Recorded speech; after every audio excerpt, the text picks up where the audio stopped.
Hi everyone. इस video में हम बात करेंगे अगर आप इग्नू से बीसीए करना चाहते हो तो इसका क्या एलिजिबिलिटी है, क्या फीस स्ट्रक्चर है, एग्ज़ाम्स कैसे होते हैं, असाइनमेंट कब होते हैं, हर एक चीज़ इस वीडियो में हम बात करेंगे।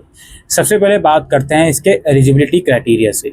इग्नू से बीसीए करने का मिनिमम क्राइटेरिया है 10+2। किसी भी स्ट्रीम में आप पासिंग मार्क्स के साथ कंप्लीट कर चुके हो तो आप बीसीए करने के लिए एलिजिबल हो। बीसीए करने के लिए इग्नू में कोई भी एंट्रेंस नहीं है, कोई भी मेरिट नहीं है। डायरेक्ट फॉर्म भरना होता है, डॉक्यूमेंट अपलोड करने होते हैं, फीस पेमेंट करनी होती है और आपका एडमिशन हो जाता है। एडमिशन फॉर्म प्रोसेस के ऊपर डिटेल में ऑलरेडी हमने वीडियो बना रखी है, उसका लिंक आपको डिस्क्रिप्शन बॉक्स में मिल जाएगा। फॉर्म भरते समय जो डॉक्यूमेंट की रिक्वायरमेंट है वो बहुत ही मिनिमम है। Passport size photograph, signature, 10th और 12th की मार्कशीट और अगर आपका कोई रिजर्व कैटेगरी है तो उसका डॉक्यूमेंट। बस इतने ही डॉक्यूमेंट की रिक्वायरमेंट है, आपका एडमिशन बीसीए में हो जाएगा। नाउ इग्नू के अंदर जो बीसीए है ये केवल इंग्लिश मीडियम में ऑफर करा जाता है।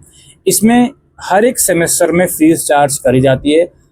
जो सेमेस्टर वाइज फीस है वो है 8,300 रुपये।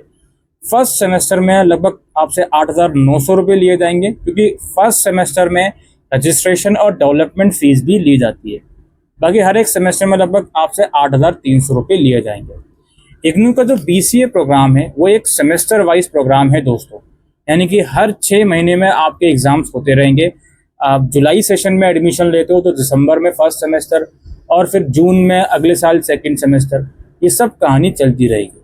और जस्ट लाइक दैट आपको हर एक एग्ज़ाम से पहले एग्ज़ाम फॉर्म भरना होता है।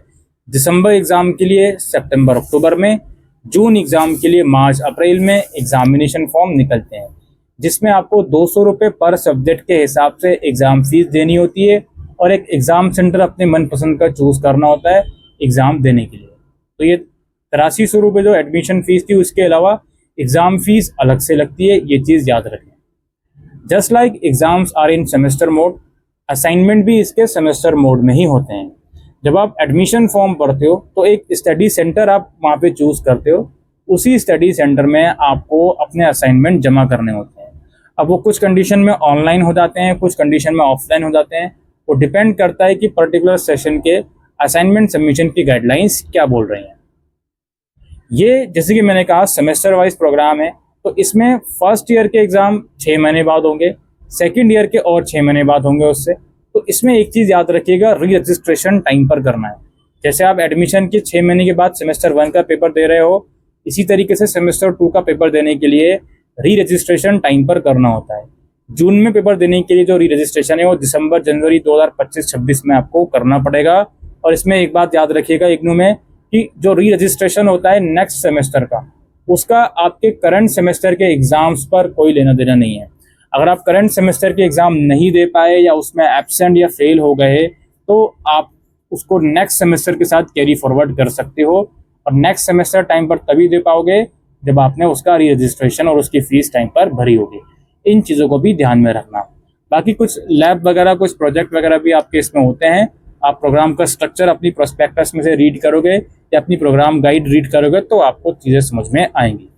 चूँकि ये सेमेस्टर वाइज प्रोग्राम है तो एडमिशन लेने के बाद 2.5-3 महीने के बाद ही आपकी क्लासेस भी शुरू हो जाती हैं, जिसकी जानकारी आपको आरसी की वेबसाइट पर दी जाएगी या आपको मेल या व्हाट्सएप के थ्रू नोटिफाई करा जाएगा।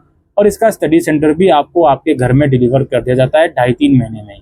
अगर वो नहीं आता तो आपको साकेत हेड क्वार्टर से जाकर कलेक्ट करना होता है। ठीक है, बाकी एडमिशन लेने का प्रोसेस अगेन हमने समझाया हुआ है, उसका लिंक आपको डिस्क्रिप्शन बॉक्स में मिल जाएगा, आप उस वीडियो को जाकर देख सकते हो। आज के लिए इस वीडियो में इतना ही। Thank you.